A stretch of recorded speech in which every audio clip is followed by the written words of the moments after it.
Pol, ini teman-teman kita mulai dulu pagi ini supaya kita nanti bisa selesai tepat waktu. Teman-teman, selamat datang pada acara seminar online series yang dimana kita akan setiap 2 minggu akan bertemu untuk berbicara tentang UMKM.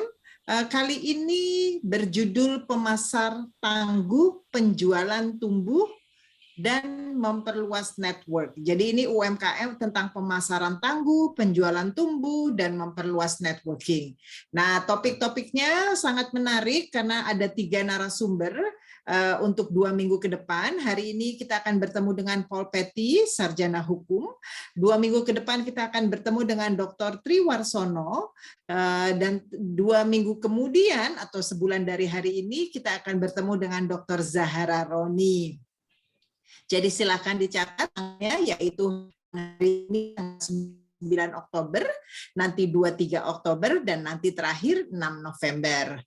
Oke, dan ini kita akan bicara tentang pemasar tangguh penjualan tangguh untuk sesi hari ini. 2 minggu ke depan kita akan bicara tentang UMKM dan networking, dan yang sebulan dari hari ini kita akan bicara tentang SDM tepat, UMKM kuat. Waktunya boleh dicatat dari jam 10 sampai jam 11.30. Oke, dan terima kasih teman-teman yang sudah meluangkan waktunya di hari Sabtu ini untuk bersama-sama hadir bersama Pusat Studi Sumber Daya Manusia atau PSSDM. Sebelum mulai, sedikit saya bercerita tentang PSSDM. Pendiri dari PSSDM adalah Dr. Fahmi Idris, Profesor Dr. Mahmudin Yasin, Profesor Dr. Bejo Suyanto, dan almarhum Profesor Dr. Muklis Erludin. Oke, beliau berempat memiliki visi yang besar dan misi yang besar, yang salah satunya adalah mengaplikasikan ilmu dan mengembangkan SDM Indonesia untuk siap menghadapi globalisasi. Dan hari ini kita bersama Jamkrindo bekerja sama untuk membantu para UMKM atau teman-teman yang ingin belajar untuk membuat UMKM. Nah, PSSDM sendiri memiliki program-program yang luar biasa banyaknya. Di antaranya kami memiliki lembaga sertifikasi profesi yang dimana kami adalah kepanjangan tangan dari Badan Nasional Sertifikasi Profesi, khususnya untuk marketing, humas, training, menjadi guru dan kepala sekolah, konsultan pengembangan manajemen pendidikan, konsultan manajemen UMKM, lembaga training dan coaching, kemudian kami juga ada penelitian dan penerbitan buku. Jadi program kami banyak sekali. Nah, berkolaborasi atau bekerja sama, nanti kalau nanti Bapak Ibu punya UMKM, silakan berkolaborasi bersama kami. Di antaranya kami mengadakan webinar-webinar bersama IC, Komunitas Pendidik Indonesia, dan Kelas Kreatif.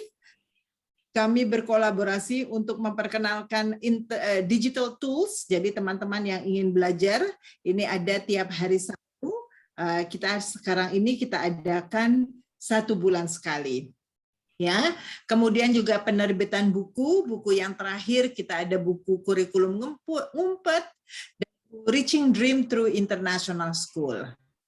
Oke, tata tertib untuk webinar sudah biasa, saya tidak bacakan, tapi yang ingin saya ingatkan, jika teman-teman ingin memiliki sertifikat dari acara ini, silakan menghubungi Ibu Eka dengan mengganti biaya sertifikat, e-sertifikat sebesar Rp50.000. Teman-teman yang ingin mendapatkan sertifikat dan juga ingin membuat PSSDM menjadi lebih baik, silakan diisi absensi virtualnya dan form feedback-nya. Kami berusaha dari feedback-feedback ini, kami akan berusaha memperbaiki kekurangan kami. Dan teman-teman diingatkan jika teman-teman ingin mendapatkan hadiah, ini sebetulnya jangan dilihat hadiahnya ya Pak Pol, tapi dilihat bahwa setelah mendapatkan ilmu, terus kemudian menulis, jadi kita nggak lupa, begitu menulis terus ditulis di Facebook boleh atau di Instagram ataupun di blognya, kemudian tulis hashtagnya PSSDM, Jamkrindo, UMKM Tangguh, Paul Petty, ada hashtag 4 hashtag itu, dan screenshot ke Mbak Eka Nah, kami akan mengirimkan hadiah yang menarik dari PSSDM. Jadi teman-teman yang ingin memberikan testimoninya, silakan saja untuk menuliskan. Nah, sudah tidak sabar lagi ya, kita ingin berbincang-bincang dengan Pak Paul Petty. Siapa sih Pak Paul? Pak Paul Petty seorang konsultan dan trainer, khususnya di bidang selling skills, marketing approaches, negotiation skills, and customer engagement. Jadi kalau bicara tentang customer itu jagonya Pak Paul banget ya. Pak Paul itu memiliki pengalaman di dunia penjualan selama 40 tahun. Wow, luar biasa. Oke, itu nggak beda jauh dengan umur saya ya Pak Paul ya. Oke, wow. Baik di lapangan ataupun di manajemen dan juga di dalam dunia pelatihan. Ya, yang di dunia pelatihan ini di 20 tahun terakhirnya. Pak Paul Petty yang selalu berbagi updates terbaru, tip-tip G2 dan pengalamannya ini selalu membuat SDM atau teman-teman di sekitar kita ini memiliki standar yang jauh lebih baik dan mudah-mudahan bisa mencapai standar internasional. Tentunya tidak sabar lagi ya, 45 menit ke depan kita akan berbicara atau kita akan mendengarkan Pak Paul. Nah, setelah 45 menit nanti kita akan ada sesi tanya jawab. Tapi kalau kira-kira ada yang ingin bertanya, monggo silahkan acungkan jempol atau raise hand, ataupun juga bisa menuliskan chat. Hari ini saya, Kapri Anjaya, akan menjadi host sekaligus moderator untuk Pak Paul Petty. Monggo Pak Paul, silahkan kita mulai. Ini teman-teman sudah mulai banyak bergabung ini. Ada Ilyas dengan ini yang selalu bergabung dengan kami. Terima kasih Bu Trias. Ada program UMKM ini. Oke, silahkan Pak Paul. Baik, terima kasih Bu Kapri. Selamat pagi Bapak dan Ibu yang saya hormati, pelaku UMKM yang saya cintai. Salam jumpa, salam sehat, salam sejahtera selalu. Kita berjumpa lagi saat gelombang kedua COVID mulai mereda, PPKM mulai menurun levelnya, dan kinerja perekonomian domestik diperkirakan akan kembali membaik secara bertahap. Ya. Dan saya yakin sepenuhnya pelaku UMKM itu belum lelah berjuang, ya, tetap bersemangat seperti seruan Bung Karno, digembleng, hancur lebur, tapi bangkit kembali, ya. Nah, tema yang kita bahas kali ini adalah pemasar tangguh, penjualan tumbuh, ya, sesuai kredo perayaan HUT RI tahun ini, ya. Nah, sebagai pembuka, next, saya mengutip pendapat Joseph Borrell ya yang bilang seperti ini, kita nggak pernah tahu kapan pandemik ini benar-benar berakhir, tapi kita tahu pasti saat itu datang dunia kita sudah sangat berbeda. Ya, lanjut. Nah, berdasarkan data Asosiasi UMKM di Indonesia pada tahun 2020, ada 30 juta UMKM terdampak pandemi. Dan akhirnya gulung tikar. Wow. Diperkirakan hanya tersisa sekitar 34 juta unit dari 64 juta unit UMKM yang masih mampu bertahan dari krisis ekonomi akibat COVID-19. Ya, tahun 2020 orang menyebutnya sebagai annus horribilis alias tahun yang mengerikan. Tapi Pak Jokowi mengatakan tahun 2021 adalah tahun penuh peluang. Nah, peluang dapat dimanfaatkan dengan baik tergantung pada sikap kita sendiri. Nah, itulah yang menjadi tujuan sharing saya kali ini. Pertama, pemasar yang tangguh itu selalu bersikap proaktif, ya. Dalam artian mereka bisa beradaptasi dengan perubahan di pasar. Old normal, new normal, next normal. Ya, mereka menjadi fleksibel dalam memenuhi kebutuhan pasar, dan bagaimana perubahan dari old normal ke new normal, nanti next normal, buat mereka itu hanyalah sebuah fase dalam perubahan yang harus mereka lakoni. Ya, kedua, pemasar yang tangguh itu memiliki resiliensi yang tinggi.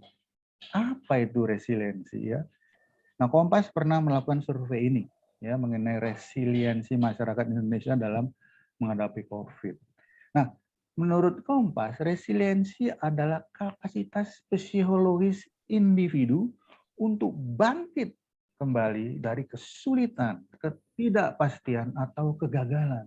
Ya, jadi resiliensi ini menunjukkan kualitas personal seorang pemasar yang tangguh untuk terus menciptakan strategi agar mereka terus bertahan, bertumbuh, berkembang, dan menjadi pemenang di tengah situasi pasar yang sulit. Ketiga, pemasar yang tangguh itu mulai merubah cara pandang mereka akan pasar. Pasar sesungguhnya adalah manusia. Pemasar yang tangguh mulai memperhatikan emosi manusia, emosi pelanggannya, dan semua itu bermulai dari empati. Ketika pemasar yang tangguh mulai dengan empati, sebenarnya dia tengah membangun kepercayaan di pelanggan. Singkat kata, bagi pemasar yang tangguh, empathy is the new currency. Ya, oke, lanjut. Nah, PSSDM tuh selalu menggunakan pendekatan PAS. Apa itu PAS? Pertama kita bicara problem, lalu antisipasinya seperti apa, nah baru apa solusi yang kita dapat. Nah, apa yang menjadi problem di UMKM saat ini? Ya, lanjut. Nah, berdasarkan penelitian dari harian Koran Sindo Agustus tahun 2001, tantangan dan pengembangan UMKM itu ada 4 ya. Pertama, sulitnya akses permodalan, perlunya pengembangan kualitas SDM, perlunya peningkatan manajemen operasional. Nah, sekarang sharing kita akan fokus ke perihal yang keempat, ya, yaitu kurangnya akses terhadap masyarakat. Ya, next. Nah, sekarang bagaimana kita mengantisipasinya? Next. Nah, bagi pemasar yang tangguh, ya, inilah momentum yang paling pas untuk mengasah jiwa entrepreneurial marketing. Nah, sekarang ada istilah baru ya, entrepreneurial marketing. Artinya apa? Jadi tidak hanya bekerja atau berkarya sebagai seorang pemasar profesional, tapi juga tampil sebagai seorang entrepreneur. Ya. Dan salah satu ciri dari entrepreneur sejati adalah berani mengambil risiko di masa sulit. Makanya mindset seorang pemasar yang sekaligus entrepreneur itu harus terjadi shifting, pergeseran, ya, dari produk sentris menuju customer sentris. Customer sentris tidak cukup lagi. Dari customer sentris harus shifting ke values driven, dan sekarang menuju ke gaya hidup digital, ya. Ada yang ngomong digital itu gabungan dari physical dan digital, ya. Jadi sebuah gaya hidup yang tidak lepas dari dunia fisik dan digital. Contohnya begini ya. Sekarang saya baru tahu ini ada istilah web grooming dan showrooming. Ya, dulu saya belajar professional grooming ya, sekarang ada web grooming dan showrooming. Apa itu? Jadi katanya ini web grooming itu mengacu pada proses mencari produk melalui platform digital, tapi belinya di toko offline. Nah, kalau showrooming itu mengacu pada pencarian produk di toko offline, tapi belinya di platform online. Nah ini ya gaya hidup digital. Jadi jelas dibutuhkan kejelian seorang pemasar ya untuk mengintegrasikan pengalaman baru bagi pelanggan. Ya sekarang customer satisfaction tidak cukup lagi. Semua pemasar yang tangguh berlomba-lomba untuk menciptakan customer experience. Ya, jadi bagaimana menciptakan the new customer experience ini yang terintegrasi dengan teknologi-teknologi terkini. Ya, nah pergeseran itu setidak-tidaknya bisa menggambarkan profil terkini seorang pemasar profesional sekaligus seorang entrepreneur. Ya, pertama profilnya adalah opportunity seeker. Artinya apa? Di lingkungan pasar yang penuh dengan tantangan, di situ ada peluang. Ya, seorang entrepreneur akan terus haus mencari peluang-peluang. Profil kedua, risk taker. Seorang entrepreneur, pemasar sekaligus entrepreneur, tentu dia sadar akan berhadapan dengan pilihan-pilihan yang berisiko. Tapi keberanian mengambil risiko itu dia ambil agar kendaraan bisnisnya tidak, kalau enggak kendaraan bisnisnya tidak akan melaju atau malah di tengah jalan disalip oleh pesaing. Dan profil ketiga adalah collaborator. Artinya apa? Pemasar, entrepreneur tidak bisa memenangkan persaingan seorang diri. Dia harus berkolaborasi dengan berbagai pihak. Nah, contoh dari profil satu, nah ini ada cerita unik dari seorang desainer pakaian sekaligus dokter gigi, namanya Ibu Nina Agustin di Malang. Dia merancang APD yang unik, yang berbeda dari standar, dengan motif beragam. Saat digunakan akan lebih menarik, lebih berkesan. Safety but fashionable. Para pasien tidak takut lagi untuk berkunjung ke dokter. Ya. Contoh profil kedua yang dilakukan oleh PT Nusantara Kart Semesta atau disingkat NCS. Ini perusahaan jasa ekspedisi yang sudah berdiri sejak 1994. Itu selalu mengajak kemitraan dengan semangat jangan pernah takut untuk memulai bisnis, khususnya bisnis pengiriman barang e-commerce yang justru naik sekian ratus persen di saat pandemi. Ya, nah, contoh profil ketiga yang sudah sangat terkenal, ya, jadi hype beberapa waktu yang lalu, yaitu kolaborasi Gojek dan Tokopedia. Ya, nah, mereka berkolaborasi untuk sama-sama menggarap potensi besar pertumbuhan ekonomi Indonesia yang memiliki segmen kelas menengah yang produktif, ada yang menyebut bonus demografi, yang terus bertumbuh secara pesat, cepat, terutama di Asia Tenggara, dan populasi kaum muda ini di segmen ini benar-benar sangat tanggap terhadap teknologi terkini. Nah, itu semua contoh bahwa mereka berhasil merubah krisis menjadi sebuah peluang bisnis. Ya, next.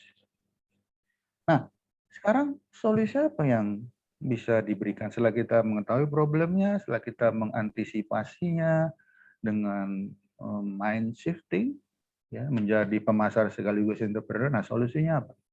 Ya, next. Nah, kita sebelum saya mulai kita mengutip pendapat seorang Milan Kundera, ya. Dunia bisnis, let's say dunia UMKM has only two functions, marketing and innovation. Jadi terkait dengan judul sharing saya kali ini, ya marketing, ya jadilah pemasar yang tangguh. Dan dari pemasar yang tangguh tidak mungkin atau sulit tanpa melakukan inovasi. Ya, jadi UMKM yang sukses pasti pernah mengalami kegagalan. Ya, makanya UMKM belajar dari kegagalan agar mereka menemukan cara yang kreatif, cara yang inovatif, cara yang terbaik untuk sukses. Ya, nah pada dasarnya ada 4 pembelajaran besar untuk persiapan membangun sebuah usaha UMKM yang lebih kokoh di situasi pandemi seperti ini. Ya, jadi Saya selalu akan menjelaskan slide berikut ini dengan 3 kriteria ya. Setelah terjadi mind shifting, nah pemasar sekaligus entrepreneur ini harus mampu melihat, to see the market ya. To see itu adalah untuk mengumpulkan semua pengetahuan, semua informasi, semua data tentang pasar. Ya, so abis mind shifting, you see. Ya, nah kali ini ya saya fokuskan see your customer. Ya, dari to see itu akan membuat UMKM to think, berpikir. Ya, berpikir tentang apa yang dia lihat. Siapa yang dia lihat? Customer-nya. Jadi to think itu adalah menggunakan pengetahuan yang dia dapat dari to see untuk mengidentifikasi informasi yang spesifik beserta aspek-aspek yang relevan tentang customer yang dibutuhkan untuk mengambil sebuah keputusan. Ya, jadi itu si customer artinya apa? UMKM itu yang sukses mampu memahami kegelisahan dan hasrat pelanggan secara mendalam yang tidak terlihat oleh orang lain. Nah, ini to see. Ya. Lalu to think. Nah, di sini muncul pelajaran yang pertama, creativity. Apa itu creativity? To view the market. Your customer is in your market. To view the market creatively. Apa itu artinya? Jadi UMKM yang sukses selalu melihat segmentasi pelanggan secara kreatif. Ya, sehingga mampu memposisikan diri pada segmen yang mungkin tidak dilirik oleh orang lain. Ya, contohnya, ya, next. Contohnya adalah pasti Bapak dan Ibu pernah lihat outlet yang ini ya, Warteg Karisma ya, Karisma Bahari. Di dekat rumah saya di kawasan Bintaro itu outlet warteg ya, warung lah. Itu diapit sebelah kirinya oleh restoran steak dan sebelah kanannya adalah restoran all you can eat ala Korea. Dan aku yakin harga steak dan harga all you can eat ala Korea ini 3 kali lebih mahal dari harganya warteg Karisma. Tapi kenapa dia tetap membangun outlet di kawasan Bintaro? Ya, kawasan Bintaro itu rata-rata kaum menengah ke atas. Di tengah-tengah kawasan kaum menengah ke atas diapit oleh 2 resto steak, satunya lalu resto all you can eat ala Korea. Karena dia melihat segmentasi untuk warteg itu tetap ada di kawasan Bintaro. Nah ini kejeniusannya pendiri Warteg Karisma ini. Ya. Dan restorannya rame. Kalau sebelah kiri kanan mungkin lebih banyak mobil yang parkir, di depannya banyak motor yang parkir. Nah itu kejelian melihat segmen. Ya, lanjut. Next. Nah, apa pelajaran keduanya? Ya. Nah, pelajaran kedua adalah to see change. Ya, UMKM sukses selalu memulai bisnis bukan karena terpaksa berbisnis. Oh, bukan. Tapi karena mereka bisa membaca peluang bisnis di tengah-tengah perubahan pasar. Dari to think, mereka think. Think apa? Think about. Nah, ini pelajaran kedua ya. Habis creativity, kedua. Think about opportunity. Opportunity artinya apa? Mereka selalu sensitif to change. Mereka memiliki kepekaan, sensitivitas yang tidak dimiliki oleh orang lain untuk melihat apa perubahan, apa peluang di tengah perubahan. Jadi UMKM yang sukses selalu melihat peluang ketika yang lain melihat ancaman. Banyak orang melihat old normal jadi new normal itu ancaman. Dan mereka melihat, kalau yang lain sekali lagi ya, kalau yang lain melihat ancaman, mereka itu melihat kekuatan. Ketika yang lain melihat kelemahan. Oh, mereka mengeluh, komplain. Bisnis saya nggak bisa berkembang lah di tengah perubahan all normal dari normal. Ya, kenapa banyak usaha yang gulung tikar? Mungkin ya. Saya tidak mengklaim ya. Mungkin mereka tidak cukup peka melihat opportunity pada saat perubahan sedang terjadi. Ya, next. Nah, contohnya nyata. Ya, next. Nah, berikut ini kita akan lihat perubahan ya. Ya, karena sensitivitas pelakunya. Dari warung tradisional menjadi warung digital dan akhirnya menjadi rantai pasok marketplace. Artinya apa? Digitalisasi itu bukan lagi pilihan buat pelaku UMKM, buat pemasar atau entrepreneur yang tangguh. Bukan lagi pilihan, tapi masalah kelangsungan hidup. Nah, data Kementerian Koperasi dan Usaha Kecil, kalau saya lihat catatan saya, Kementerian Koperasi dan Usaha Kecil dan Menengah, per Juni 2020, baru 13% atau 8 juta UMKM dari total 64 juta UMKM. Baru 8 juta UMKM yang menggunakan platform digital untuk mempromosikan dan menjual produk. Ya, artinya apa? Masih sangat besar peluangnya. Ya, sepanjang Anda bisa melihat peka terhadap perubahan di pasar. Ya, lanjut. Nah, pelajaran ketiga adalah pada saat they see the competitor. Tidak ada pada saat kita memulai sebuah bisnis, tidak ada kompetitor. Persaingan malah semakin berdarah-darah, semakin sengit, semakin frontal. Ya, so you have to see your competitor. Artinya apa? UMKM sukses itu fokus dalam memanfaatkan sumber dana yang terbatas yang mereka miliki. Ya, jadi bisa saja UMKM, pelaku UMKM, mikro, kecil itu dananya terbatas. Ya, tapi justru mereka melihat pada keunikan bisnis mereka. Nah ini, ya. Jadi kalau dalam bersaing dengan kompetitor, mereka akan berpikir, nah justru ada persaingan, justru mereka berpikir tentang productivity. Ini pelajaran ketiganya. Ya, artinya apa? Mereka fokus on what they do differently. Nah, ya. Jadi tidak usah khawatir tentang kompetisi. Yang penting Anda bisa menghindari kompetisi yang sengit itu dengan membangun diferensiasi.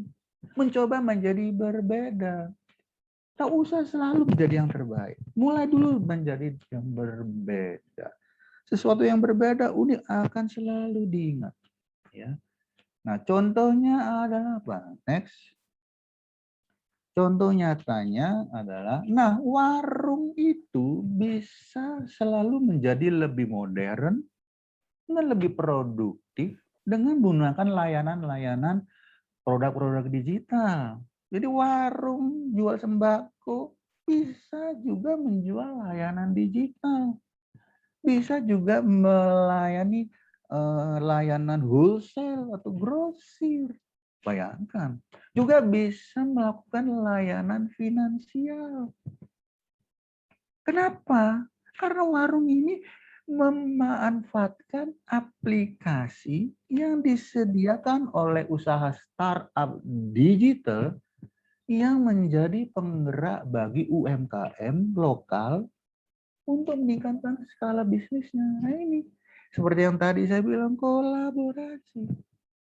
Ya, creativity, kolaborasi didukung dengan pelajaran pertama creativity, pelajaran kedua productivity, ya. Nah, pelajaran ketiga opportunity. Ya, oke, lanjut. Nah, pelajaran keempat ya adalah bagaimana UMKM, ya lanjut. Ini, to see your company, ya, to see your company. Ya, apa yang harus dilihat dari perusahaan Anda? Ya, UMKM yang sukses selalu menjaga kesehatan keuangan mereka, selalu menjaga profitabilitas, mau jangka menengah atau cash flow jangka pendek. Nah, ini yang paling penting. Ya, mungkin nanti suatu waktu PSSDM bisa menyelenggarakan webinar kaitan antara marketing dan financing. Nah, itu penting. Itu sangat penting. Ya, percuma Anda punya usaha bisnis, jago dalam pemasaran, Anda entrepreneur yang ulet, tapi nggak ngerti financing. Nah itu. To see company agar Anda bisa berpikir bahwa apa itu profitability? Profitability adalah how to integrate marketing and finance. Nah, seperti yang saya jelaskan itu, ya. Nah, saya sih berkeinginan suatu saat webinar itu bisa dilangsungkan. Ya, kita bisa mengundang ahlinya. Ya, artinya apa? UMKM yang sukses melihat branding sebagai investasi jangka panjang.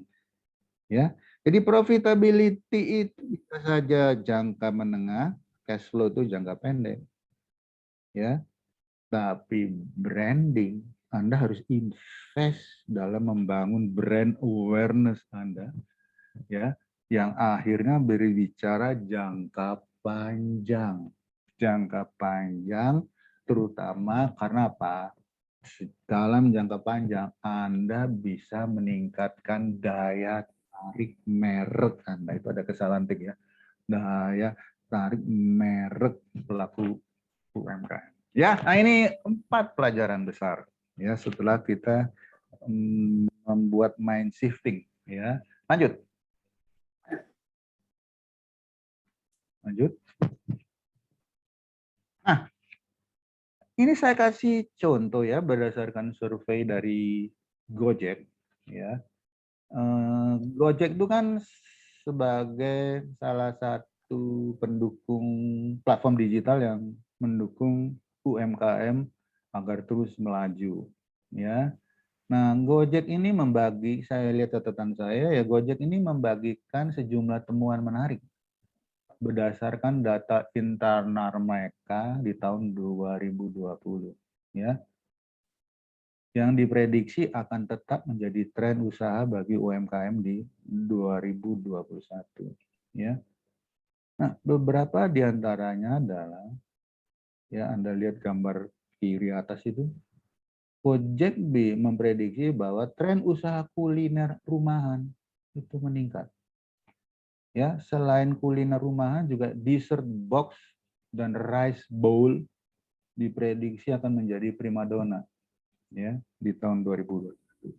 Ya, justru saya kadang-kadang kalau pada saat PSBB, PPKM masih level 4 ya saya lakukan ini ya. Kita nggak berani ke pasar atau malas ke pasar atau capek masak sendiri ya GoFood ya. Kedua, ini gambar kanan atas, diskon dan pemasaran lewat media sosial jadi jurus jitu untuk menggait pelanggan baru. Ya. Ada teman saya, dia orang marketingnya. Dia bilang begini, Paul, kita ini investasi. Tadi kan saya ngomong branding ya. Ya ini ironisnya ya. Tapi ya seorang pemasar harus mencari jalan keluarnya. Gini, kita ini beriklan di media sosial mengenai branding kita. Ternyata waktu kita survei ke pelanggan-pelanggan, tidak ada yang ingat. Yang mereka ingat cuma 3. Promo, diskon, bebas ongkir. Siapa yang melakukan promo, diskon, bebas ongkir itu merek apa? They don't know.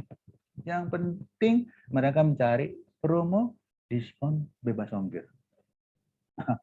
Itu kenyataannya. Ya. Lalu apa yang tren ketiga, bahwa gambar kiri bawah, pilihan pembayaran non tunai semakin berkembang. Yes, ya, macam-macam penyedia platform digital untuk melakukan transaksi non tunai. Kita benar-benar sedang menuju cashless society. Ya, saya kadang-kadang jadi malu sendiri ya. Pada saat saya ngantri untuk membayar pesanan makanan saya di supermarket, saya ngantri, ternyata yang saya perhatikan semua bayar pakai aplikasi. Saya doang yang bayar cash. Nah, rata-rata anak muda itu, dan mereka melihat ke saya, seolah-olah mereka bertanya, masih hidup Bapak ya, gitu. Ya, jadi ini yang terjadi, tren yang terjadi.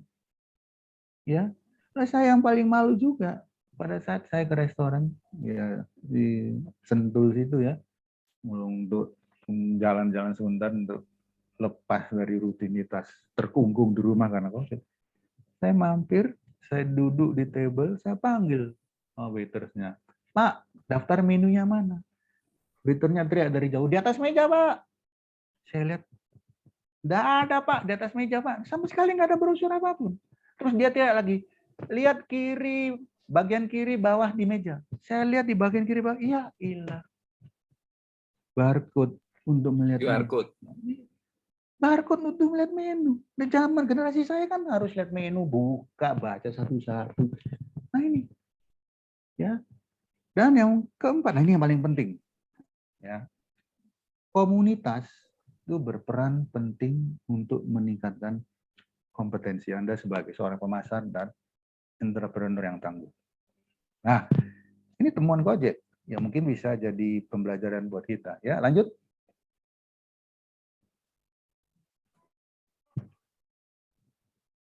Lanjut, ya. Nah, selain Gojek yang di temuan Gojek itu di share oleh bisnis.com ya. Nah, ini ada temuan yang menarik dari Anter Aja. Ya, ini sebuah perusahaan kurir ya. Ada beberapa rekan saya dari kantor saya yang lama ya di Astrografia. Mereka sekarang menjadi pimpinan pucuk pimpinan di perusahaan Anter Aja ini ya, logistik. Nah, mereka juga mengidentifikasi ya berdasarkan pengalaman mereka tentang berbagai macam usaha yang lagi tren di tahun 2021 ya. Mereka mengidentifikasi ada 12 usaha. Oke, saya sebutkan secara singkat ya. Saya mulai dari kiri atas ke kanan, lalu kiri tengah-tengah ke kanan dan kiri bawah ya. Pertama itu bisnis dropship. Kedua, usaha makanan. Ya, tadi sudah disebutin oleh temuannya Gojek. Lalu yang ketiga ini ke bawah ya, sorry. Jadi lihatnya dari kiri atas, kiri tengah ke bawah. Ya. Bisnis ketiga, usaha aquascape. Orang-orang sekarang mungkin untuk menghilangkan stres karena WFH, permintaan tentang aquascape itu meningkat. Ya. Lalu apa? Produk-produk kecantikan.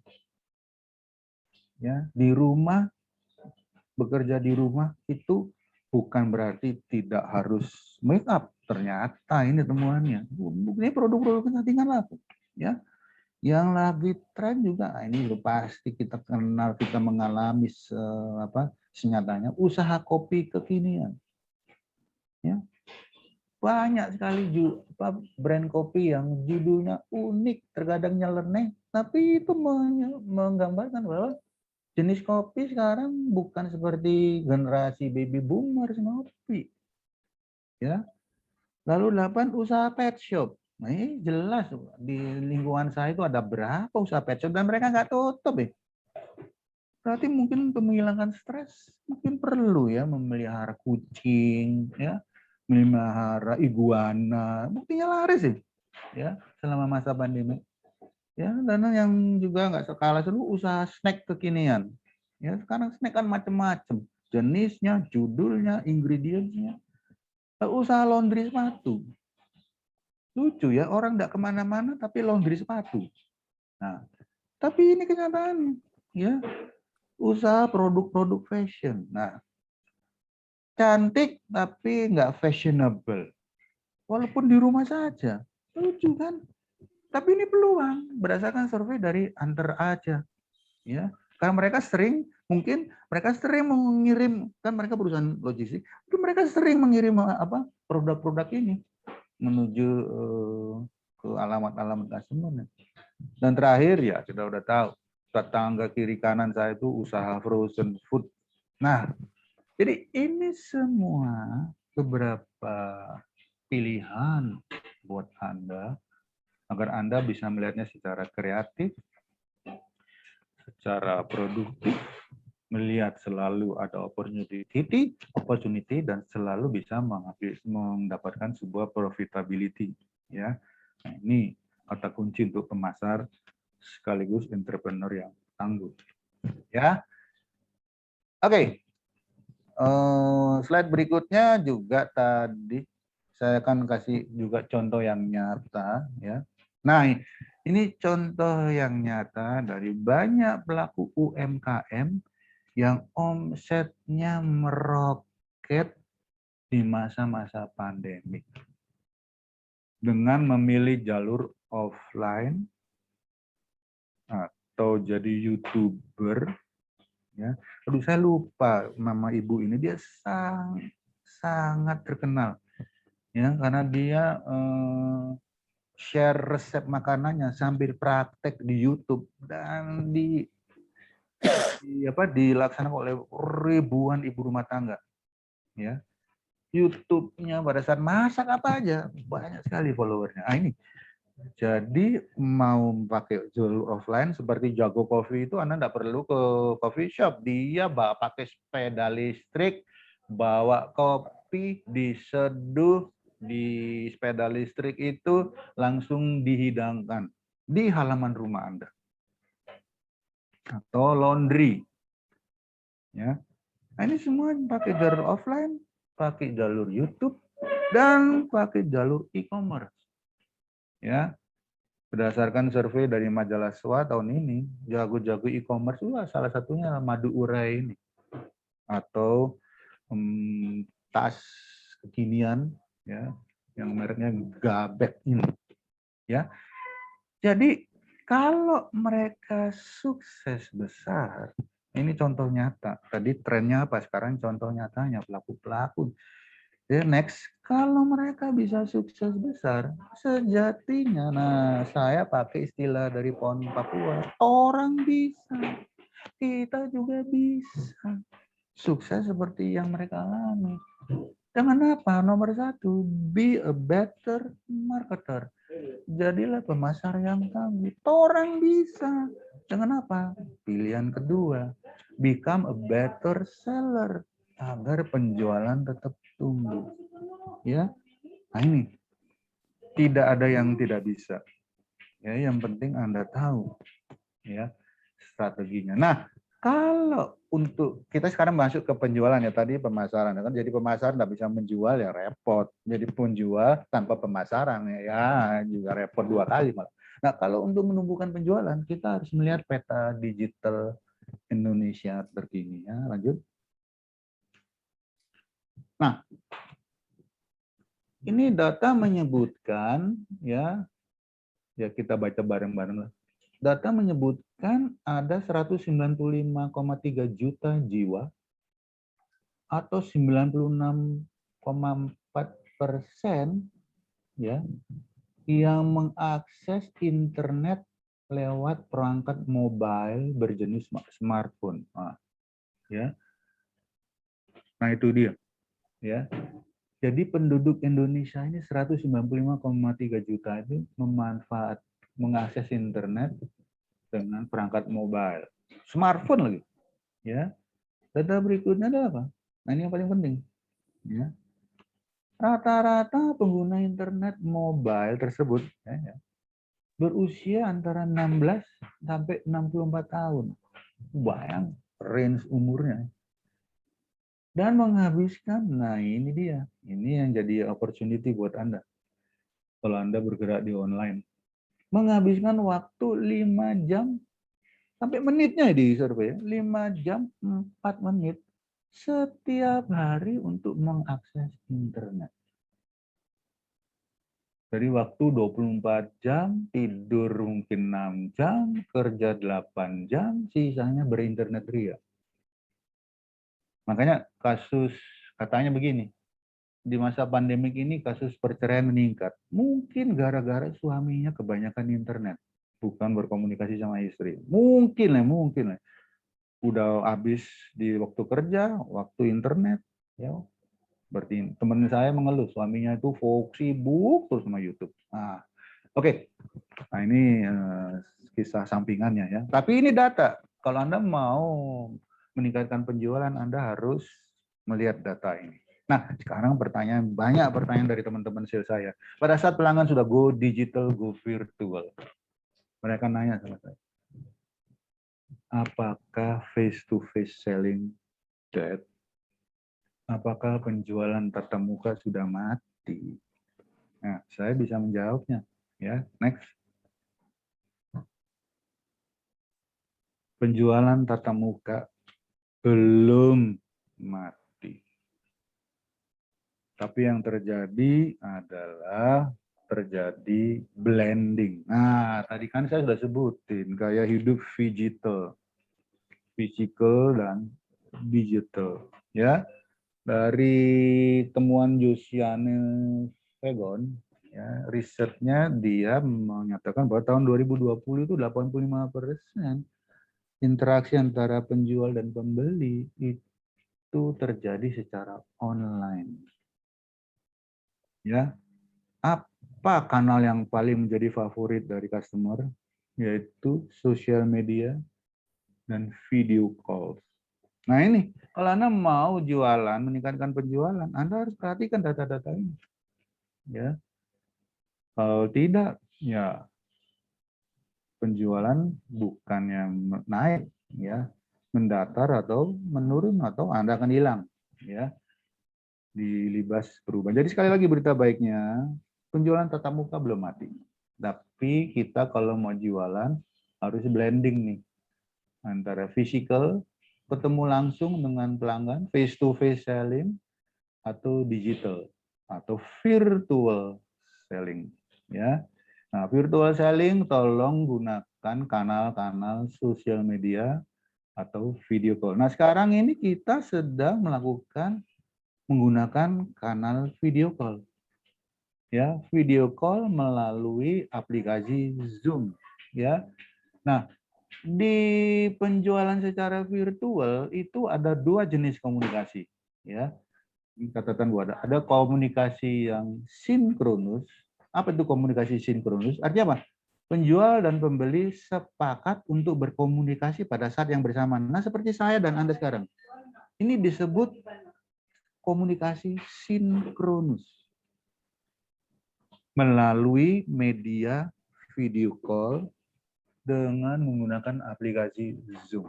Ingat ya, pengalaman pelanggan akan Anda seperti yang tadi saya sampaikan, Anda harus bisa menciptakan pengalaman baru dari pelanggan pada saat mereka terkoneksi dengan teknologi-teknologi terkini. Nah, customer experience seperti apa yang Anda harus hadirkan pada saat Anda terkoneksi dengan customer melalui video call seperti saat ini? Anda harus pikirin, ya. Jenis komunikasi yang kedua adalah komunikasi asinkronus. Apa itu? Jadi penjual dan pembeli sepakat untuk berkomunikasi, tapi tidak pada saat yang bersamaan. Jadi misalnya begini, sekarang saya dengan Bapak dan Ibu yang saya hormati, kita melakukan komunikasi sinkronus menggunakan video call melalui aplikasi Zoom. Nah, kalau komunikasi asinkronus, artinya begini, setelah webinar ini selesai, bisa saja PSDM mengirim email berupa deskripsi singkat terhadap penjelasan yang saya sudah berikan selama webinar ini melalui email. Jadi bukan pada saat yang bersamaan, ya, tapi email itu dikirim mungkin 2 atau 3 hari setelah webinar ini selesai. Nah, ini yang namanya komunikasi asinkronus, ya, seperti itu. Oke, lanjut. Ya. Nah, lanjut. Nah, jadi apa sih sebenarnya yang disebut virtual selling ini, ya. Mohon maaf, Bapak dan Ibu, suara saya masih terdengar jelas? Jelas, Pak. Oh, oke. Terima Masih kasih. Pak Pol. Oke, terima kasih. Ya. Nah, pada saat Anda ingin mengcombine antara physical dan digital, ya, saya gantilah digital itu menjadi virtual. Ada yang bilang digital selling, ada yang bilang remote selling, ya. Ada yang bilang virtual selling, ya terserah Anda suka yang mana, tapi saya suka yang virtual, ya. Ya. Apa sebenarnya definisi dari virtual selling? Kalau ini sebenarnya belum ada definisi yang baku ya. Saya cuma mencoba mensarikan dari beberapa narasumber ya. Jadi virtual selling adalah proses menjual yang lebih banyak. Ingat ya, tadi kan topiknya pemasar tangguh, penjualan tumbuh ya. Jadi proses menjual lebih banyak, tapi tidak cukup itu. Proses menjual lebih baik dalam membangun hubungan pribadi melalui digital tools. Nah, digital tools tadi itu social media, video call, email, WA, telepon, itu semua digital tools. Ya, dan aku yakin sebelum adanya pandemi ini Anda sudah melakukan sebagian dari virtual selling. Ya. Tapi mungkin waktu Anda melakukan itu di zaman old normal itu Anda melakukannya sebagai ad hoc, ya, belum jadi strategi. Nah sekarang mau tidak mau Anda harus membuat strategi penjualan secara virtual. Ya, nah membangun hubungan pribadi itu artinya apa? Solusi Anda kepada customer tidak lagi bisa customize, tapi sekarang harus personalize.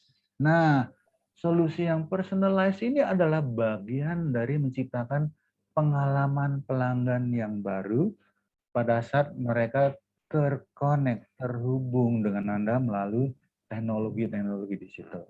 Ya. Personalized solution. Ya. Ini sekarang jadi hype, bukan lagi customize. Ya. Customize itu untuk misalnya pembeli dari produk Anda itu sebuah unit usaha. Customize itu manfaatnya buat usahanya. Tapi kalau personalize itu manfaat untuk pemilik dari usaha itu. Ya, artinya apa? Jadi keseluruhan proses penjualan itu harus memanfaatkan setiap sumber daya teknologi yang tersedia untuk merespon kebutuhan pelanggan baru ya. Sekarang apa yang disebut pelanggan baru? Generasi milenial, Gen Z.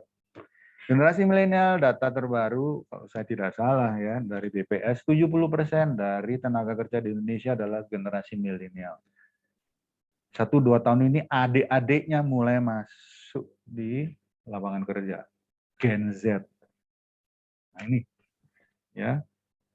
Nah, ironisnya banyak perusahaan-perusahaan gede itu pimpinannya masih baby boomers, masih Gen X.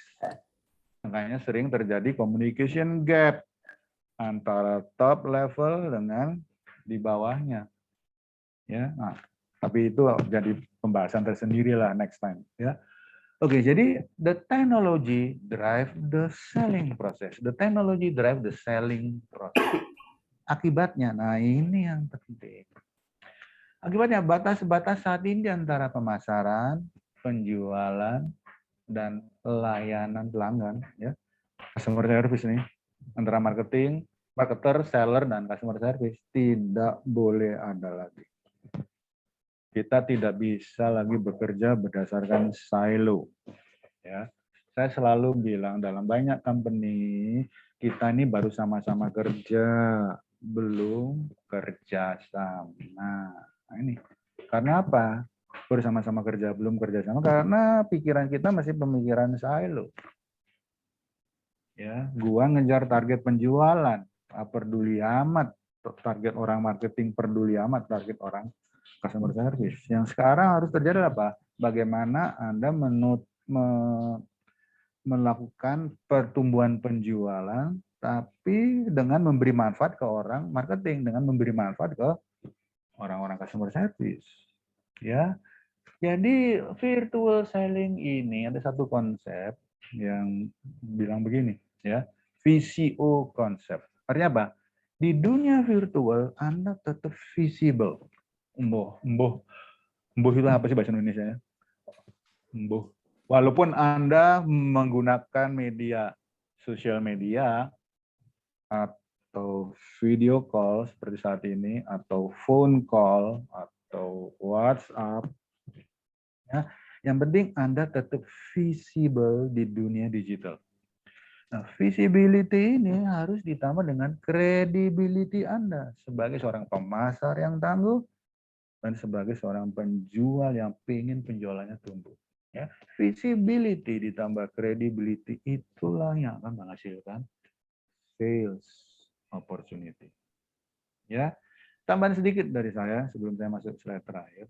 Nah, banyak yang bilang, nanti kan kita balik lagi kan PPKM level 0, kan nanti kita bisa tatap muka lagi, semua balik ke zaman normal. Menurut saya tidak. Kita tidak bisa memutar balik arah jam sesuai dengan survei yang banyak dilakukan. Ya, ke depan semua interaksi entah B2C, entah B2B, entah B2B2C, entah C2C, ya itu akan menggunakan platform-platform online. Bayangin 80% menggunakan online, artinya tinggal 20%. 20% itu apa? Mungkin pas closing aja. Sebelumnya semua dilakukan secara online. Ya, jadi kenapa virtual selling menjadi tema yang penting agar penjualan tumbuh? Nah, fakta seperti tadi ya, saya memperkuat data tentang dunia digital di Indonesia ya. Fakta menyatakan saat ini pembeli menggunakan saluran komunikasi online untuk menemukan produk dan layanan yang dia cari di era new normal. Apalagi ada PSBB, PPKM. Mereka nggak bisa keluar. Dan mereka akan menggunakan online untuk mencari produk dan layanan yang dibutuhkan.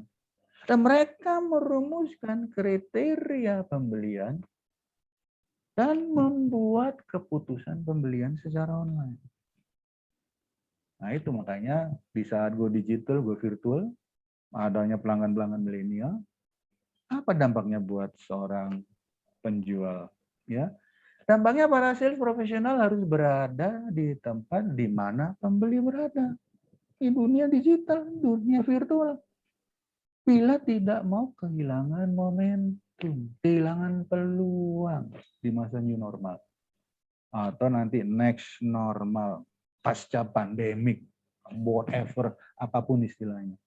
Ya, gimana agar kita tidak kehilangan momentum? Ya tadi semua ilustrasi yang saya sebutkan, jadilah pemasar yang tangguh. Nah sekarang pemasar yang tangguh saya sudah, tapi bagaimana saya meningkatkan penjualan? Nah ini. Jadi Anda harus berada di tempat pelanggan Anda berada.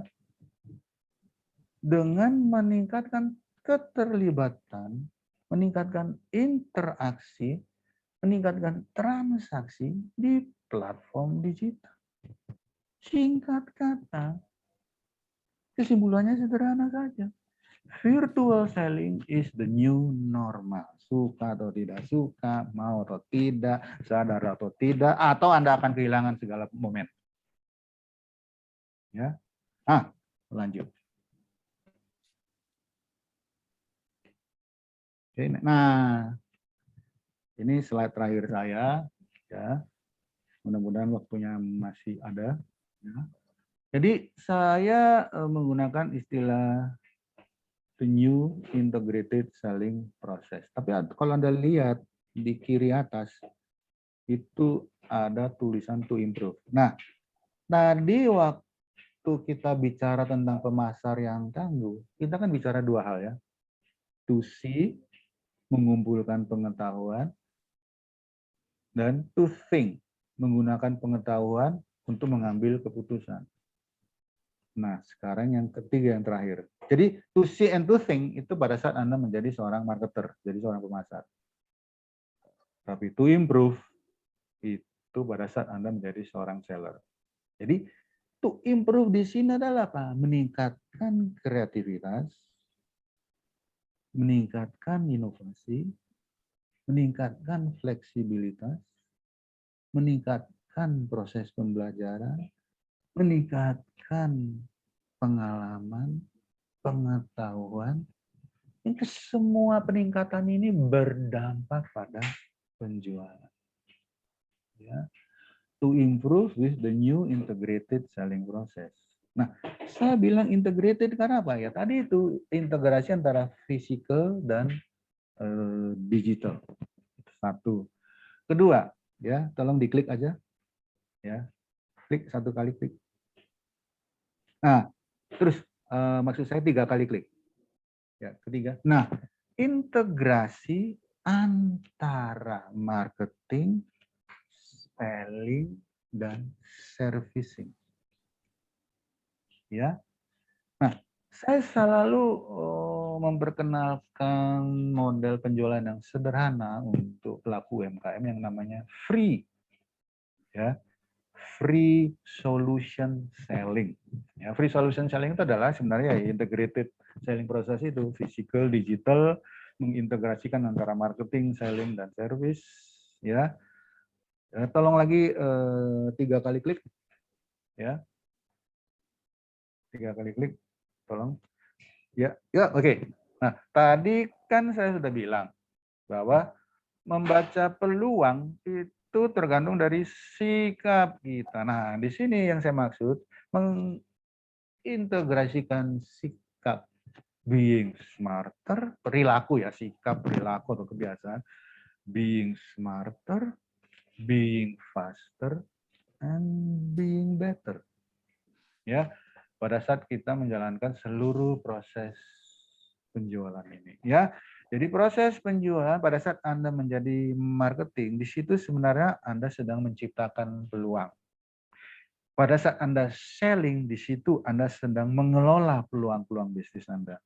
Pada saat Anda melakukan servicing, sebenarnya di situ Anda sedang membina relasi jangka panjang. Ya, jadi nomor 1, find your ideal customer. Ya, cari customer ideal Anda. Ya, kedua, relate with your customer needs. Setelah Anda temukan customer ideal Anda, bagaimana Anda bisa selalu relate dengan kebutuhan, masalah, impian, ketakutan, pain, gain-nya customer. Ya, melalui relate with your customer. Tahapan berikutnya kalau Anda sudah tahu kebutuhan mereka, Anda masuk ke educate your customer with your products benefit. Edukasi customer agar customer benar-benar bisa merasakan benefit dari produk Anda. Ya. Nah, proses terakhir. Jadi sekali lagi saya ulang ya. Jadi di awal itu Anda menciptakan peluang. Bagaimana Anda menciptakan peluang-peluang bisnis selain menggunakan semua penjelasan tentang pemasaran yang tangguh yang sudah saya berikan di atas, cari cari customer ideal Anda. Jadi peluang bisnis itu dimulai dengan Anda menemukan customer yang ideal. Nah, Anda mengelola peluang bisnis dengan menjalankan tahapan relate dan tahapan educate. Dan pada akhirnya Anda mengelola relasi, membina relasi di tahapan terakhir dari integrated atau virtual selling process ini adalah engage with your customer dan expand your business. Ya, nah, seperti itu. Nah, mungkin Anda bisa jalankan ini semua secara fisikal. Artinya apa? Ketemu face to face. Tapi ingat, physical, digital. Nah, sekarang Anda harus mengintegrasikan seluruh selling proses itu dengan pendekatan digital. Dengan memilih kanal-kanal komunikasi yang relevan dengan keinginan customer. Kalau maunya customer melalui phone call, oke. Kalau keinginan customer melalui video call, oke. Kalau keinginan customer itu menggunakan komunikasi sinkron, oke. Kalau maunya customer itu menggunakan komunikasi asinkronus, oke. Apa saluran komunikasi yang relevan buat customer? Nah ini. Nah di sini klik lagi 1 kali. Nah keluar belum. Kembali lagi kembali ke slide sebelumnya. Nah, Di situ ada tulisan friendlier. Ya, nah pada saat Anda berkomunikasi secara tatap muka, pengalaman saya bilang bahwa Anda harus kelihatan smarter, faster, and better. Tapi pada saat Anda menggunakan komunikasi melalui saluran-saluran digital, Anda harus kelihatan friendlier di depan seorang customer. Nah, pada saat Anda melakukan komunikasi secara digital, ada 3 tahapan. Persiapan, yaitu finding your ideal customer melalui komunikasi atau saluran kanal-kanal digital. Lalu, build the sales conversation, bangun percakapan penjualan pada saat Anda terkoneksi melalui saluran-saluran atau komunikasi digital, entah melalui, ada 3 gambar itu ya. Tadi mencari preparation adalah mencari prospek-prospek baru ya, bisa lewat Twitter, Instagram, LinkedIn atau Facebook. Nah, sekarang yang lagi TikTok ya. Nah, itu preparation to meet your prospect atau to meet your customer virtually. Nah, sekarang setelah terconnect ya, tersambung seperti sekarang ini, ada komunikasi sinkronus antara saya dengan Bapak dan Ibu ya. Conversation yang akan dibangun itu melalui apa? Melalui Zoom, melalui phone call, atau melalui teks. Nah, yang mana yang relevan untuk customer pada saat Anda menjalankan sales conversation virtually di tahapan relate dan educate. Nah, setelah terjadi Anda masuk tahapan engage, terjadi closing, nah di situ kan Anda membina relasi, melakukan follow up agar terjadi penjualan-penjualan baru, repeat order. Nah, bisa juga kembali lagi menggunakan Twitter, Instagram, LinkedIn, Facebook, atau email. Ya, nah ini tahapan digital. Di awal tadi secara fisikal, tahapan digitalnya.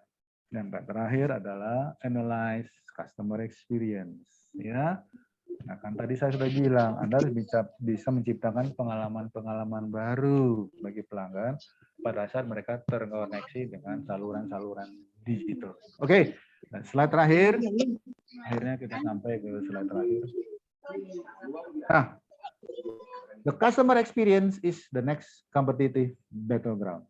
Ya, saya tidak akan bahas di sini, tapi mudah-mudahan bisa jadi webinar yang menarik di masa yang akan datang dari PSSDM untuk Anda semua. Jadi sebenarnya kalau mau disambung, mau dibuat berjilid-jilid kayak drama Korea, drakor, yang berjilid-jilid tuh, ya mungkin sekarang adalah pemasaran yang tangguh, penjualan tumbuh.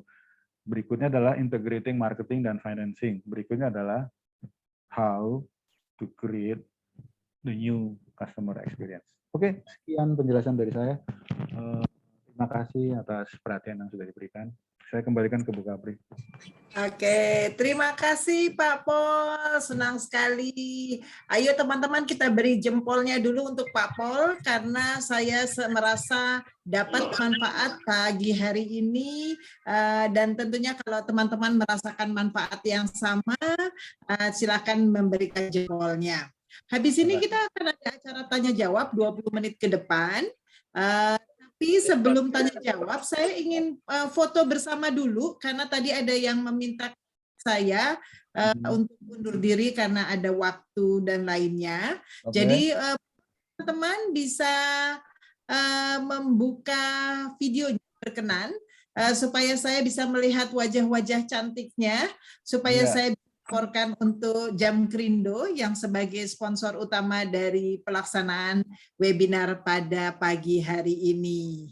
Ya, oke. Dan teman-teman silakan nanti kalau memang mau bertanya boleh angkat tangan ataupun juga nanti bisa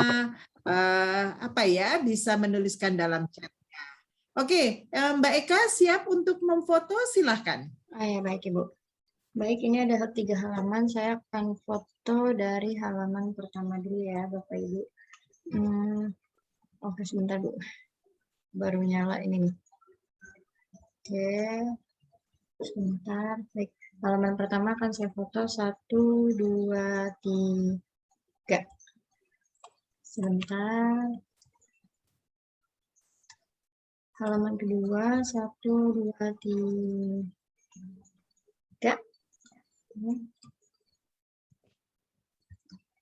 Halaman terakhir, 1, 2, 3. Ya, sudah Bu Kapri. Oke, terima kasih. Thank Oke, you. Anda Pak semua Pol, luar biasa. ya benar, luar biasa sekali. Ya, Ini audiens juga teman-teman. luar biasa.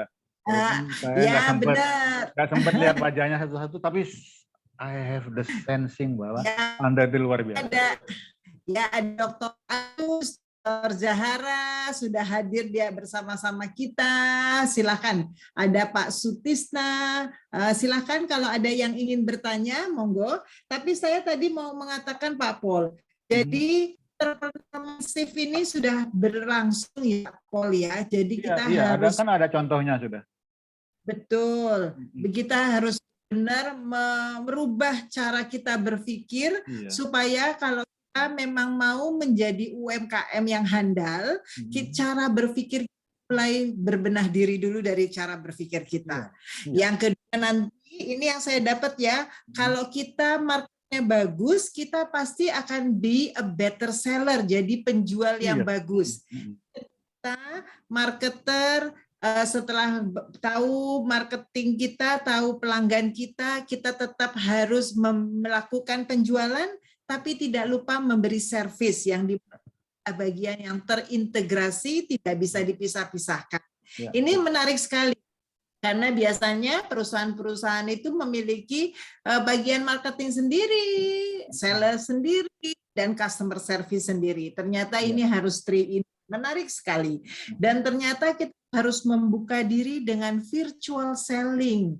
Nah, ini jadi yang kita memang kalau belum go digital, sudah saatnya kita membuka diri untuk belajar pelan-pelan. Wow, menarik sekali.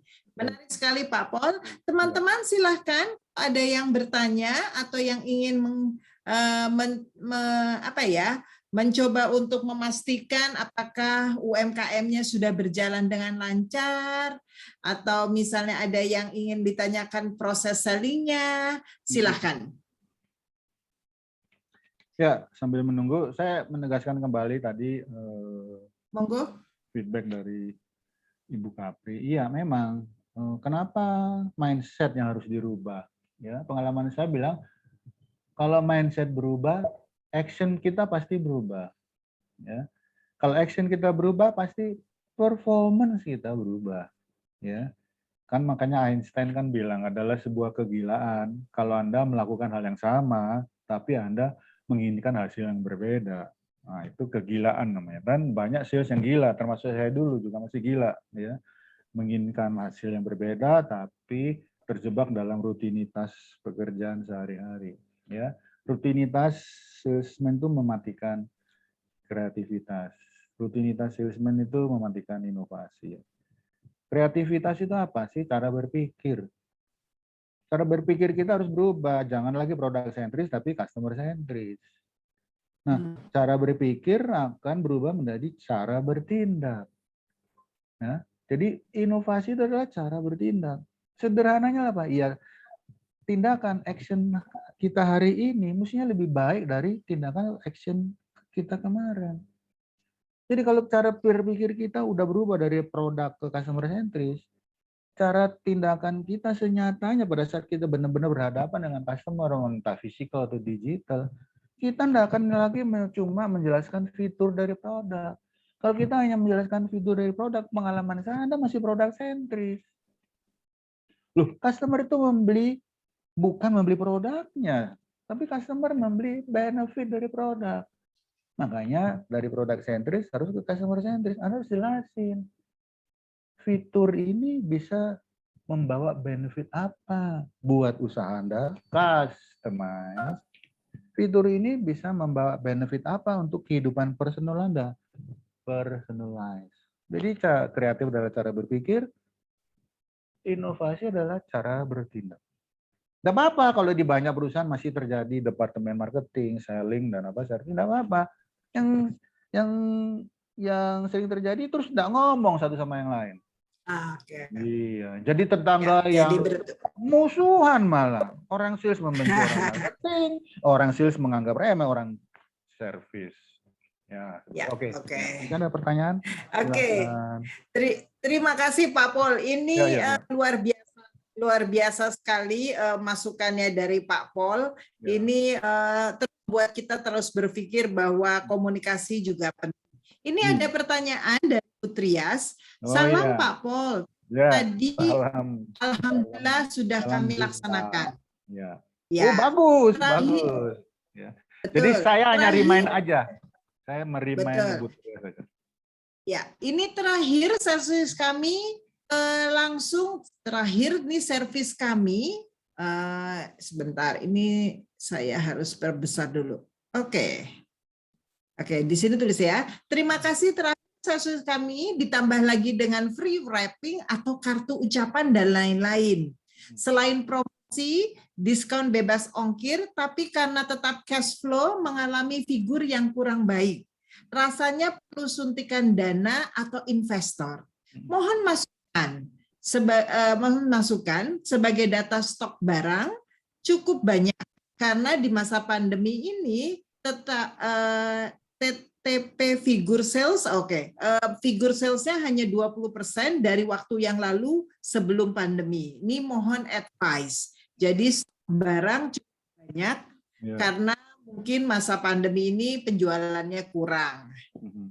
Bu Trias, monggo nanti kalau saya kurang silahkan ditambah. Mungkin Pak Paul bisa membantu menjawab. Jadi sudah memberi servis tambah free wrapping. Wow, pakai. Ya. Seperti yang tadi kan teman saya mengeluh, dia investasi branding mungkin sampai bermiliar-miliar ya, karena dari sebuah perusahaan FMCG, salah satu pemain FMCG terbesar di Indonesia. Mohon maaf saya tidak bisa sebutkan namanya. Tapi yang diingat oleh customer cuma promo, diskon, bebas ongkir. Only that. Ditanya, itu promo dari mana? Diskon dari siapa? Bebas ongkir menggunakan apa? Kurir yang mana? They don't know nothing. Cuma 3 hal itu. Oke, di sini di layar saya terpampang bertanya. Mungkin saya jawab dari figure sales ya. Figure sales hanya 20% dari sebelum pandemi. Oke, penjualan menurun itu pasti dialami. Saya waktu krisis 98, 2008, ya bahkan sekarang pasti penjualan menurun. Nah, kebanyakan kesalahan salesman adalah mereka terjebak dalam rutinitas. Di dalam rutinitas pengalaman satu mematikan kreativitas, mematikan inovasi. Ya, artinya apa? Kita masih tetap mendekati pelanggan-pelanggan tradisional kita. Yang mungkin notabene mereka terdampak sangat besar oleh pandemik ini. Ya, pengalaman saya di 98 dan 2008, customer saya itu banyak yang terkapar. Ya, jadi semua krisis itu selalu, yang saya sharing ke sales, krisis itu selalu membawa 2 berita. Berita baik, berita buruk. Berita buruk, sebagian besar customer tradisional kita terkapar. Akibatnya penjualan jelas-jelas menurun. Dan kita mengeluh, kenapa pelanggan mengurangi penjualan saya, kenapa begini, kenapa begitu, kenapa ini terjadi dalam diri saya. Ya. Nah, tapi berita baiknya, nah ini sensitivity. Kalau kita terjebak di rutinitas, kita kehilangan kreativitas, kita kehilangan inovasi. Tapi nomor 1, kita kehilangan sensitivitas dalam membaca pasar. Ya, berita baiknya, berita buruknya tadi ya, 80% pelanggan kita terkapar. Ya, artinya apa? 80% omset bisa turun, tinggal 20%. Tapi berita baiknya adalah banyak pelanggan-pelanggan baru muncul. Ya. Misalnya bisnis kesehatan. Kita tidak pernah menduga masker bisa 500% harganya. Ya. Nah, ini apa? Nah, ini customer baru kita yang mungkin di luar radar kita, karena radar kita terus dengan customer tradisional kita. Kita lupa membidik atau kehilangan sensitivitas, kehilangan kreativitas, kehilangan inovasi. Tadi pada saat jadi pemasar tangguh kan, creativity, opportunity, profitability. ya. Nah, itu semua harus kita hidupkan. Takes time, iya, memang butuh waktu untuk merubah radar dari pelanggan tradisional menuju pelanggan-pelanggan baru kita. We don't know what they need. Itu masih nggak apa-apa, kita nggak tahu kebutuhannya. Yang paling parah kita nggak tahu di mana mereka berada. Ah, jadi itu, ya. Coba Bu Trias teliti lagi sasaran-sasaran prospek atau pelanggannya. Ya, nah tadi saya sudah berikan beberapa tips tentang pemasaran. Mungkin ada pelanggan-pelanggan baru yang kelewatan dari radar penjualan Bu Tri. Ya, emang marketing harus ditunjang dengan selling, harus ditunjang dengan servicing, dan harus ditunjang juga dengan financing. Ya, nah makanya saya sarankan next webinar adalah keterkaitan antara marketing dan financing. Nah, bukan kapasitas saya untuk menjelaskannya, ya. Saya bisa menjelaskan marketing dalam kaitannya dengan selling dan servicing, ya. Tapi kalau dengan financing itu perlu. Kenapa? Karena saya punya dosa yang besar waktu saya jadi sales. I hate finance people. Nah, itu. Ya. Karena saya membenci orang-orang finance, saya tidak mempelajari betapa pentingnya perhitungan ROI itu buat pelanggan-pelanggan yang membeli produk saya. Emangnya cuma di masa COVID ini mereka ngitung ROI. Dari dulu pelanggan itu menghitung ROI. Cuma mereka menghitung sendiri. Tapi sekarang mereka juga stres. Makanya nomor satu peran salesman jangan selling dulu lah, helping dulu lah. Helping your customer. Be a problem solver buat mereka. Give your advice. Ya. Jangan jualan dulu lah. Ya. Jadi Rias, ini PR buat PSDM. Sorry, saya enggak menjawab, tapi memang ada keterkaitannya, ya, seperti itu. Tapi kolaborasi kan saya sudah share tadi kan, dengan begitu banyak program dari pemerintah untuk menaikkan UMKM, so Anda harus berkolaborasi dengan pemerintah melalui fasilitas keuangan atau melalui polisi-polisi OJK untuk UMKM. Itu namanya berkolaborasi dengan institusi pemerintah yang ngurusin keuangan. Ya, banyak bank itu dalam memberikan kredit ke UMKM, mereka juga ngajarin UMKM itu melakukan pemasaran, penjualan. Karena apa? Mereka mau kredit yang diberikan itu kembali. Mereka bisa mengatur kreditnya secara tepat waktu. Makanya diajarin pemasaran, diajarin penjualan. Agar mereka bisa memasarkan dan menjual lebih bagus, penjualan meningkat, ada profitability yang mungkin bisa sebagian dipakai untuk ngangsur utang. Nah, itu keterkaitan antara marketing, selling, service. Oke. Gitu. Oke. Iya. Ya, Kasih terima berdaya, kasih Pak betul. Pol.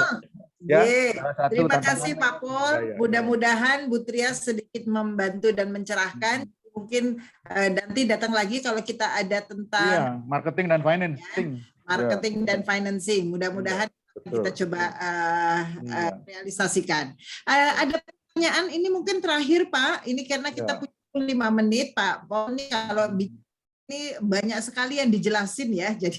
Jadi nanti takutnya lebih dari 5 menit. Jadi saya kasih warning dulu.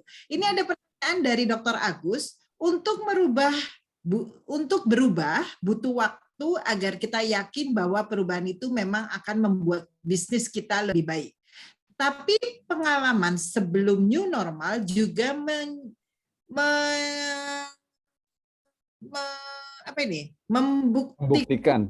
membuktikan penjualan kita kategorinya bagus. Semacam ada blok untuk berubah karena takut penjualannya malah justru turun. Sikap apa yang kita harus ambil agar kita yakin bahwa perubahan baru akan kita masuki dan memberi peningkatan penjualan? Oke. Pertanyaan yang bagus. Perubahan juga terjadi dalam kehidupan saya sebagai sales. Ada survei yang pernah dipaparkan oleh kantor saya yang lama di Marbles. Ada 4 kelakuan dalam orang sales untuk berubah. Tapi tolong dipahami ya, dari old menuju new itu pasti butuh waktu. Ya. Nah, ada sales yang denial. Apa itu denial? Menolak mentah-mentah perubahan. Pertama itu. Ada sales yang marah pada saat disuruh berubah. Itu sales yang negatif. Tapi ada sales yang mulai positif. Dia belajar. Apa sih arti dari perubahan untuk saya? Nah, ini mulai positif. Dan tingkatan yang paling tinggi apa? Dia komit untuk melakukan perubahan. Pertanyaannya, kenapa orang denial? Pengalaman saya, kenapa saya dulu denial? Karena saya tidak pernah diinformasikan bahwa nanti ada perubahan. Kekurangan informasi. Apaan perubahan itu? Kenapa saya tidak dikasih tahu lebih dulu? Oke. Ada yang marah-marah. Kenapa marah-marah? Karena pendapat saya tidak didengar. Ya, kalau perusahaan mau ngadain perubahan, oke. Ada dialog dong. Saya punya masukan ini. Saya marah karena saya tidak dikasih kesempatan untuk ngasih masukan. Nah, yang orang-orang yang belajar ya memang sekarang tergantung dari top level ini. Ya, Bapak dan Ibu yang saya hormati. Pengalaman saya di banyak organisasi penjualan, perubahan itu tidak bisa bottom up. Perubahan itu harus top down. Jarang sekali saya melihat organisasi penjualan di Indonesia itu yang benar-benar bottom up. Tapi sebenarnya dua-dua bergerak barengan. Top down, bottom up. Ya, ketemu di tengah-tengah terjadi negosiasi, akhirnya terjadi kompromi.